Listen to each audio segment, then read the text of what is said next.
지난 12월 6일 날 삼성전자는 반도체 사업을 시작한 지 꼭 50주년이 다는 날이었습니다. 삼성 이건희 회장이 1974년도에 자신의 개인 사재를 털어서 한국 반도체 회사를 인수를 할 때까지만 해도 이 반도체 사업이 이렇게 번성할 줄은 꿈에도 생각을 하지 못했던 거죠. 삼성 반도체는 1986년에 매출액이 1000억을 돌파했습니다. 1992년도에 세계 최초로 64메가바이트 D램을 개발했어요. 그래서 1993년도에는 메모리 반도체의 세계 1위에 올라가는 기염을 통합니다. 그 이후에 계속적으로 이 삼성 반도체는 발전의 발전을 거듭해서 1975년에는 2억 원에 불과했던 삼성 반도체 매출이 1991년도에는 1조 원을 달성을 했어요. 그리고 금년 올해의 삼성 반도체의 연매출은 사상 처음으로 100조 원을 달성할 거라는 전망을 내놨습니다. 얼마나 대단한 회사인가를 알 수가 있는 거지요. 그런데 참 특이하게도 12월 6일 날 50주년을 맞이한 삼성이 축제를 해야 되잖아요. 큰 잔치를 벌이고 엄청난 축제를 해야 되는데 아무런 그 회사가 무슨 50주년 행사를 크게 했다는 그런 보도가 전혀 나오지를 않고 있는 거예요. 희한하다. 왜 그랬을까? 왜 그렇게 큰 잔치를 벌이지도 않고 50주년을 그냥 조용하게 넘어갈까? 그것에 대해서 신문 기자들은 여러 가지 이야기를 내놨는데 그 중에 하나가 뭐냐? 지금 삼성 반도체는 위기를 감지하고 있다라는 거예요. 미국 정부의 첨단 반도체 수출 통제, 반도체 굴기를 앞세운 중국에서 끊임없이 물량 공세로 반도체를 자기들이 싸게 만들어서 파는 판매 작업을 하니까 삼성은 지금 위기가 찾아왔다라는 거예요. 풍년이 아니라는 거예요. 풍년이 온 게 아니라 흉년이 지금 찾아왔다고 믿는 거예요. 이거 빨리 대비해야지 지금 빵빠레를 울리고 그냥 잘 됐다고 여기서 머물러 있으면 안 된다는 위기의식이 있기 때문에 절대로 흥청망청하지 않는다라고 하는 정신을 갖고 있는 거죠. 참 잘하는 일이라고 생각이 드는 거예요. 여러분 인생에는 풍년의 계절이 반드시 있습니다. 잘 나가는 계절이 있습니다. 모든 일이 막힘이 없이 잘 돼서 무슨 사업에 손을 대든지 잘 되고 직장에 나가면 그냥 고속 승진을 하고 잘 나가는 풍년의 계절이 반드시 있습니다. 하지만 풍년이 계속되는 법은 없다라는 거예요. 어느 순간에 반드시 우리에게는 흉년이 찾아오게 되는 줄로 믿습니다.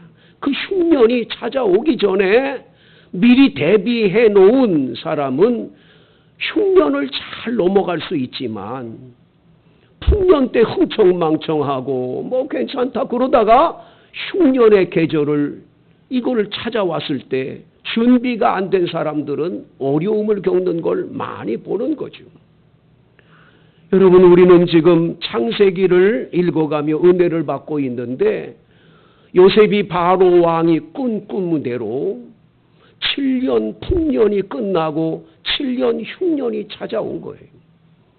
큰 어려움이 찾아오는데 이미 벌써 요셉은 국무총리에 올라서 그 풍년 때 흉년을 대비해서 백성들로부터 5분의 1을 다 걷어가지고 각 창고에다가 그 모든 것들을 다 저장해 놓은 거예요. 미리 준비해 놓은 거예요. 여러분이 준비가 여러분에게도 있기를 축복합니다. 이 흉년이 찾아왔을 때 그 어려움을 미리 다 대비를 하니까 어떤 일이 벌어지냐. 13절 같이 봅니다.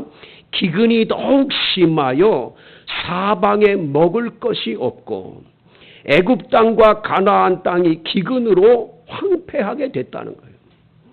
애굽만 흉년이 아니고 그 주변 국가들도 다 흉년이 찾아온 거예요. 그러면 애굽만 풍년이 있었을까요? 아니죠. 그 주변 국가들도 다 풍년 7년이 있었을 거예요. 그런데 이 나라들마다 풍년이 왔을 때 흥청망청하다가 결국 흉년을 맞이하고 나니까 먹을 게 다 떨어지니까 준비해 놓은 게 없으니까 준비해 놨던 애굽으로 사람들이 다 찾아와서 식량을 구할 수밖에 없는 일이 벌어진 것을 보게 되는 거죠. 14절 같이 읽습니다. 요셉이 곡식을 팔아 애굽 땅과 가나안 땅에 있는 돈을 모두 거두어 들이고 그 돈을 바로의 궁회로 가져가니. 이 성경을 읽으면서 그 요셉이란 사람이 적어도 하나님 믿는 사람인데 백성들이 지금 먹을 게 없어서 어려우면 그냥 공짜로 다 나눠주지. 그건 뭘 돈을 받고 파냐. 너무하지 않냐. 지금 이 시대에 복지를 얼마나 많이 주장합니까? 똑같이 평등하게 같이 나눠서 먹고 사는 이 복지가 필요한 건데 왜 그러질 않고 돈을 굳이 받고 양식을 파냐 이거예요. 참 희한하지요. 그뿐만 아닙니다. 이 사람들이 돈이 다 떨어지고 나니까 16절 요셉이 이르되 너희의 가축을 내라. 돈이 떨어졌은즉 내가 너희의 가축과 바꾸어 주겠다. 돈이 떨어지니까 이제 가축 가져오라는 거예요. 가축을 끌고 와서 양식을 사가도록 만든 거죠. 너무하는 거 아니에요? 집에서 기르는 이거 뭐 양과 소 같은 것들은 좀 키우게 놔두지 그것까지도 다 갖다가 그걸 가지고 양식을 사서 먹으라고 얘기를 하는 거예요. 그뿐만 아닙니다. 오늘 성경에 보면 18절에 그 해가 다 가고 새해가 됐는데 요셉에게 무리들이 찾아와서 말하는 거지요. 주께 숨기지 않겠습니다. 돈도 다 없어지고 이제는 짐승들, 기르는 짐승들도 다 이제는 당신에게 바쳐서 없습니다. 우리에게 남은 건 우리 몸하고 우리 토지밖에 없습니다. 그래? 토지를 내라, 토지를. 그래가지고 토지를 다 걷어들이고 양식을 나눠주는 거죠. 이 복지적으로 생각하면 요셉의 이 정책은 너무하는 거예요. 너무하는 거. 어떻게 이렇게 사람이 말이죠. 베푸는 선정이 없이 전부 돈도 걷어들여 기르는 짐승도 걷어들여 그뿐만 아니라 이제는 땅 토지까지도 다 걷어들이면서 그걸로 양식을 나눠주다니 이건 참 너무한 거 아니냐 이런 생각을 갖게 되지요. 근데 여러분 놀라운 일은 그 다음에 일어나게 되는 거죠. 오늘 성경 말씀에 보면 23절에 요셉이 백성에게 이르되 오늘 내가 바로를 위하여 너희 몸과 너희 토지를 샀노라. 여기 종자가 있으니 너희는 그 땅에 뿌려라. 땅을 다 가졌다고 내 거라고 그러지 않고 백성들로 하여금 농사를 짓도록 배려를 해주는 거예요. 종자까지도 다 나눠주는 거예요. 그리고는 이렇게 말합니다. 24절에 추수하면 5분의 1만 바쳐라. 5분의 1만 바쳐라. 여러분 5분의 1이면 몇 프로죠? 생산의 그 생산의 20%를 바치라는 거예요. 80%는 너희들이 먹고 살라는 거죠. 여러분 미국은 얼마만큼의 세금을 떼는 줄 아세요? 그분들이 가지고 있는 것에서 30%를 뗍니다. 30%. 유럽에 있는 나라들은 40%까지 떼는 나라가 많습니다. 20% 떼는 건 굉장한 선전인 거죠. 80% 먹고 살아라. 20%만 나라를 위해서 바쳐라. 여러분, 왜 이렇게 요셉이 이렇게 했을까요? 왜 이렇게 선정을 베풀고 복지로 나눠주질 않고 이랬을까요? 그 원인이 뭘까요? 그 원인은 세 가지 때문인 거예요. 첫째가 뭐냐면 이 사람들이 너무 풍년 때 그냥 호화롭게 살던 이 정신이 그대로 흉년 때까지 이어지게 되면 이 사람들은 그 호화롭던 걸 그대로 누리며 살도록 이게 장치가 마련이 되는 거예요. 생각이 그대로. 그래서 나라에서 공짜로 나눠주면 다 무슨 생각 같냐? 옛날에 풍요로운 거 그대로를 누리려고 하는 생각을 갖게 되는 거죠.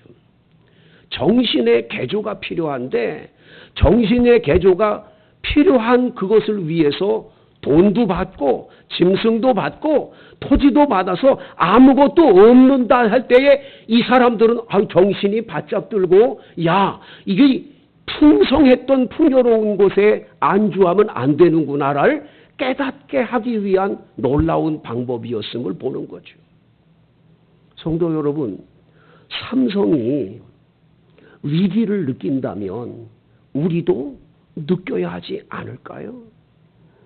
우리 가정경제는 괜찮을까요? 나라의 곳간이 비어나고 어려운데 우리도 흥청망청 살아야 될까요? 우리 뭔가 시대를 읽어가면서 미래를 대비할 줄 아는 지혜가 필요하지 않겠습니까, 여러분? 많은 가정들이 부부싸움의 원인 중에 가장 큰 원인이 뭡니까? 뭐 때문에 부부가 싸웁니까?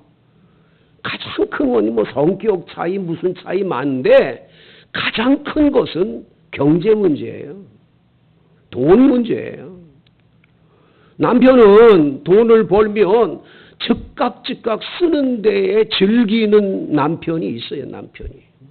아내는 어떻게든지 절약하려고 애쓰는데 남편은 돈 가져다가 친구들 불러가지고 먹고 마시고 그냥 다 쓰면 또 다시 오겠지 그런 생각 갖는 남편들이 있을 때 아내는 굉장히 그 문제에 심각해지겠지요.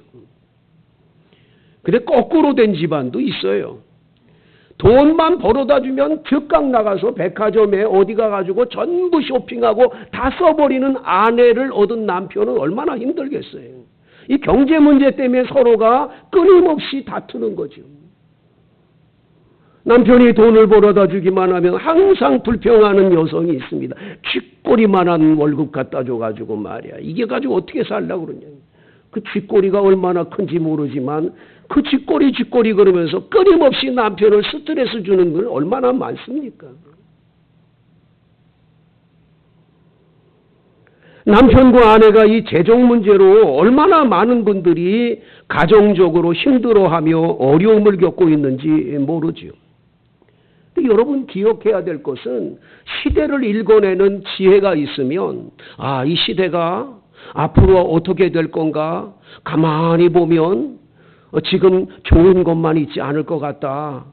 세계 정세를 보거나 뭐를 보면 이 경제가 계속 좋아진 게 아니고 우리에게 위기가 올 수가 있을 것이다. 그럴 때를 대비해서 뭔가 부부가 이 문제를 심각하게 이야기를 나누고 같이 어떤 길을 찾아가는 게 필요하지 않겠습니까? 너무 자기의 생각만을 고집해서는 안 되지 않겠어요? 뭔가 달라져야 되지 않겠어요? 여러분, 경영의 원리 중에서 가장 큰 경영의 원리는 소통하는 거예요. 소통. 아내와 남편이 같이 대화로 소통하면서 어떻게 이 위기를 극복해 나갈 거에 대한 전망을 가지는 게 굉장히 중요한 거죠. 흥청망청 살던 이 사람들의 눈높이를 낮춰서 우리는 7년 풍년은 끝났어. 지금 시대는 흉년이야.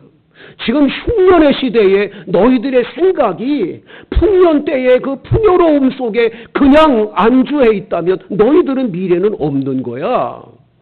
그러니까 달라져야 돼. 그래서 요셉은 철저하게 돈 가져와. 사가야 돼.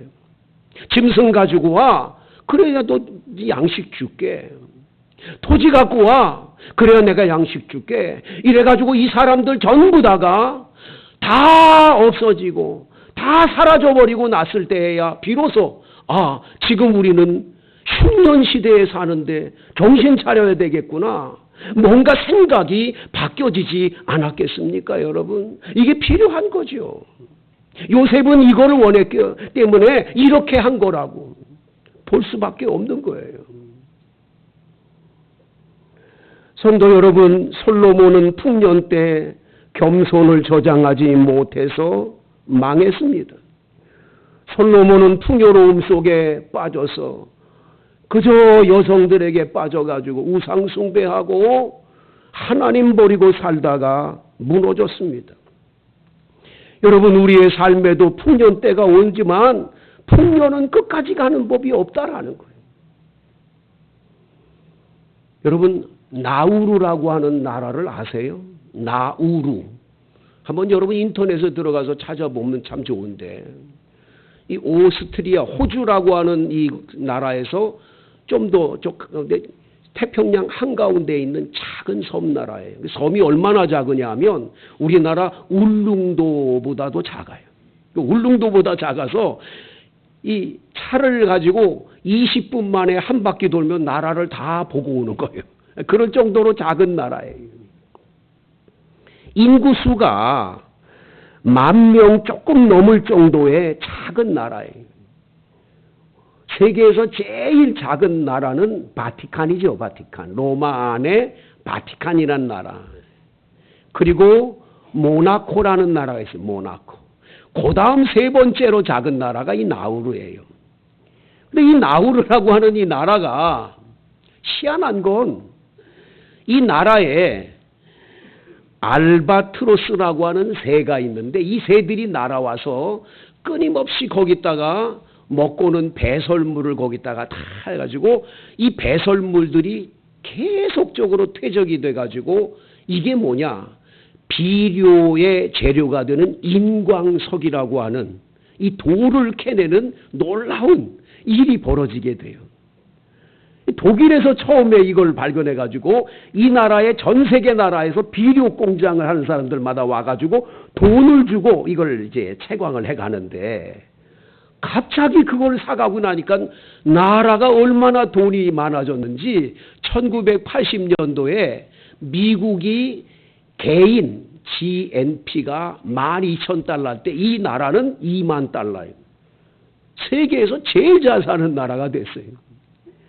그 인구수가 얼마 안 되지만 그 사람들로부터 받은 그 돈이 얼마나 많이 오는지, 그 인광석 하나로 뭐 돈을 엄청나게 벌어들인 거예요. 풍년의 시대가 온 거죠. 집집마다 세계에서 제일 좋은 자가용들, 그것들이 몇 대씩이나 되고, 이 사람들 이제 뭐 바닷가에 가서 고기 잡지 않아도 돼요. 놀고 먹는 거예요. 편안하게. 나라에서 한 명당 1억씩을 매년마다 1억씩을 나눠주니까 이 사람들은 비행기 타고 외국에 가서 쇼핑을 하고 돌아오고 막 나라가 아주 흥청망청 된 거예요. 잘 된 거죠.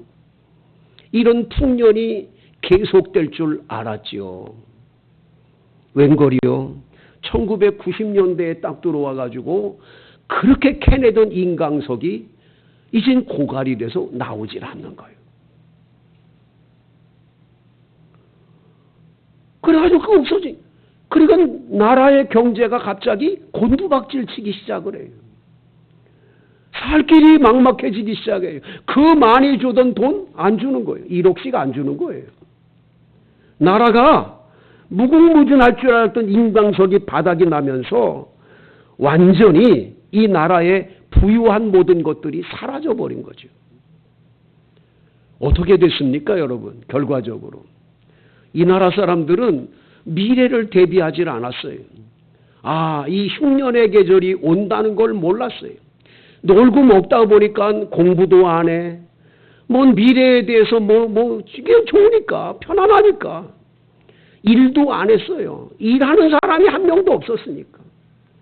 국가가 드디어 부도가 나기 시작을 하면서 어려움이 오면서부터 나라가 경제가 돌이킬 수 없는 데까지 이르게 됩니다. 정부는 마피아나 테러리스트들을 자기네 나라로 이렇게 끌어들여 가지고 은신처를 제공해서 그 돈으로 어떻게 살아보려고 그랬는데 이것까지도 미국이 막는 바람에 이 나라는 완전히 가난한 나라 중에 하나로 바뀌어지게 된 거죠. 현재 5손가락 안에 드는 가장 가난한 나라가 돼버리고 말았던 거예요. 여러분, 아르헨티나도 그렇고요. 풍년의 계절에 흉년이 올 것을 계산 못하고 막 나눠주고 막 쓰다 보면 나라는 망하는 거예요. 백성들이 나라에서 주는 돈 갖고 살겠다. 이것만 가지고 살면 일도 안 하고 얼마나 편안하냐. 그 나라는 망하는 거예요. 망하는 거예요. 풍년의 계절이 영원한 게 아니기 때문에 흉년을 대비할 줄 아는 지혜가 필요한 거죠. 자세가 바뀌어져야 될 줄로 믿습니다. 의식을 개혁시켜야 돼요. 달라져야 돼요. 혼창통이라고 하는 책이 있죠. 이지훈 씨가 썼는데 이지훈 씨가 얼마 전에 또 다른 책을 하나 썼더라고요. 단이라고 하면서 버려라, 세워라, 지켜라라고 하는 책을 냈어요. 이 사람 책 참 재밌어요. 읽어보면 이 사람 책 속에 무슨 얘기하냐. 자기가 훌륭한 CEO들, 세계적인 그러한 경제학자들이나 이런 사람들을 만나가지고 인터뷰를 쭉 해보니까 3가지를 하더라는 거예요. 첫째가 뭐냐. 버리는 거예요. 버리는 거. 앞으로 우리나라가 경제가 어려워지면 우리 가정은 어떻게 해야 될까? 그 경제를 위해서 내가 외식하는 그런 건 외식을 안 한다. 외식을 버리고. 여러분, 자꾸 흥청망청하던 건 버려야지요. 과감하게 하나를 위해서 버릴 줄 알면 이 사람은 반드시 이겨낸다라는 거예요. 위기를 극복할 수 있다라는 거예요. 그리고 목표를 세워놓으라는 거예요. 세우라는 거예요. 세우라는 거예요. 그리고 그것을 어려워도 지키려고 끝까지 가면 반드시 그런 사람은 성공을 하더라는 걸 얘기를 하는 거예요. 사랑하는 성도 여러분, 지금 우리나라뿐만 아니라 전 세계가 다 어려워진다 하지 잘 된다는 장밋빛 이야기를 하는 나라가 없어요. 그러면 여러분들도 여러분의 가정경제를 빨리 볼 줄 알아야 되죠. 여러분들과 제가 앞으로 우리나라 대한민국이 어떻게 될 건가? 우리 앞에 경제적인 문제가 다 잘 될 거라고 믿습니까, 여러분? 지금 여러분이 다니는 직장이 든든해지고 괜찮을 거라고 봅니까? 여러분이 지금 은행 잔고가 두둑히 쌓여 있으니까 아무 걱정 없다라고 생각하십니까? 여러분, 나라가 어려워지면 반드시 우리 경제도 어려워지지 않겠어요? 그러면 시대를 읽고 빨리 대비하는 우리가 지혜가 필요하지 않겠습니까? 우리 개인적인 가정적인 문제 말이죠. 그래서 여러분들과 저는 성경 말씀 속에서 이 어려운 흉년을 이겨낼 수 있는 지혜를 찾아야 될 거예요. 할렐루야. 꼭 찾으시게 되기를 바랍니다. 오늘 성경에 보면 요셉은 풍년이 왔을 때 5분의 1을 걷어다가 다 저축을 해놨어요. 각성에다가 다 저축을 해놨어요. 5분의 1을 7년 동안 다 가져니까 7년 풍년 때 만들어 놓았던 창고들마다 가득가득히 채는 거죠. 흉년 7년 거뜬히 이겨내는 거예요. 거뜬히 이겨내는 거예요. 그런데 생각이나 삶이 안 바뀌면 안 된다 그러니까 돈 받고 돈을 이 식량을 나눠주는 거예요. 너희들 생각이 바뀌어야 된다는 거예요. 흉년에 대비하는 지혜가 없으면 앞날도 없다라는 거예요. 그러면서 5분의 1에 여러분, 세금을 걷어들이도록 종자를 주고 씨를 뿌려서 너희들이 추수하면 5분의 1을 바치라는 거예요. 그 세금으로 5분의 1 바친 거 너무 많지 않냐? 여러분, 미국은요 40%를 가져간다니까요. 유럽은 40%, 미국은 30%를 가져간다니까요. 얼마나 괜찮은 거예요. 20%밖에 안 갔는데. 그러면 여러분과 저는 가정의 부부가 어떻게 하면 이 돈에 대해서 잘 준비하고 지혜롭게 할 수 있을까요? 그래서 여러분과 제가 성경 안에서 찾아야 될 것입니다. 첫 번째로 여러분 꼭 기억할 것은 돈을 버는 능력은 하나님이 주시는 거예요. 믿습니까? 인간이 자꾸 노력한다고 되는 게 아니에요. 신명기 8장 18절 내 하나님 여호와를 기억하라. 그가 재물 얻을 능력을 주셨느니라. 재물 얻을 능력은 하나님이 주시는 줄로 믿습니다. 잠언 11장 22절 여호와께서 복을 주심으로 사람으로 부하게 하시고 근심을 겸하여 주지 아니하시느니라. 여러분, 하나님이 부유하게 해주실 때 부요함이 임하는 줄로 믿습니다. 그렇기 때문에 여러분과 저는 어려울수록 하나님께로 더 가까이 가야 돼요. 시대가 어려울수록 하나님께로 가까이 가 하나님과 교제하고 하나님께 예배하고 하나님께 기도하고 하나님도 찾아야 돼요. 하나님을 찾는 자에게는 반드시 그 어려운 위기를 이길 수 있는 지혜를 주시는 줄로 믿습니다. 그래서 너희 중에 지혜가 부족하거든 훌히 주시고 꾸짖지 아니하시는 하나님께 구하라. 그리하면 주신다라는 거예요. 우리가 소유한 것은 다 하나님께 속한 거 아닙니까? 우리가 뭐 이 땅에 올 때 뭘 들고 왔어요? 금수저를 물고 왔다고 날 그러지만 우리 올 때 빈손 들고 왔잖아요. 하나님이 우리에게 필요한 것들을 주시는 거죠. 주시는 것. 그렇기 때문에 하나님 아버지에게 가까이 가세요. 예수 잘 믿으세요. 성경에 보면 예수님께로 가까이 간 사람들은 다 문제를 해결받았어요. 가난한 자는 부유하게 됐고 병들었던 사람은 치료를 받았어요. 심지어 죽은 자까지 살려주셨어요. 예수님께 가면 예수님은 우리를 가난에서 벗어나게 해주실 줄로 믿습니다. 고린도 후서 여러분 8장에 보면 뭐라고 그랬어요? 7절 말씀에 너희가 이 하나님의 은혜를 알거니와 부유하신 자로서 가난하게 이 땅에 오심은 우리를 부유하게 하기 위해서라고 그러셨잖아요. 예수님이 우리를 부유하게 하시려고 가난한 자로 오셨다고 그랬어요. 예수 잘 믿을 때 예수님이 주시는 복을 받게 될 줄로 믿습니다. 그래서 여러분과 저는 성경 말씀에 보면 흉년 때에 있었던 이야기를 룻기서에서 발견해요. 룻의 그 시어머니 나오미, 그 시아버지 엘리멜렉 두 사람이 베들레헴에 살았는데 흉년이 왔어요. 흉년이 오니까 어떡합니까? 이 사람이 거기를 버리고 모압 땅으로 이사를 가는 거예요. 하나님을 버리고 하나님 더 떠나서 그냥 돈 벌기 위해서 돈을 따라서 모압으로 갔어요. 갔다가 엘리멜렉 죽었지요. 맏아들 말련, 둘째 아들 기련도 죽지요. 집안이 다 망하는 거예요. 하나님 떠나고 나니까 흉년 때 복이 온 게 아니라 더 어려움이 와서 예수 버리고 딴 데 갔으니까 어려운 거예요. 베들레헴 떠나고 교회 떠나고 하나님 떠나면 안 되는 거예요. 흉년이 올 때도 하나님께로 가까이 가야 돼요. 할렐루야.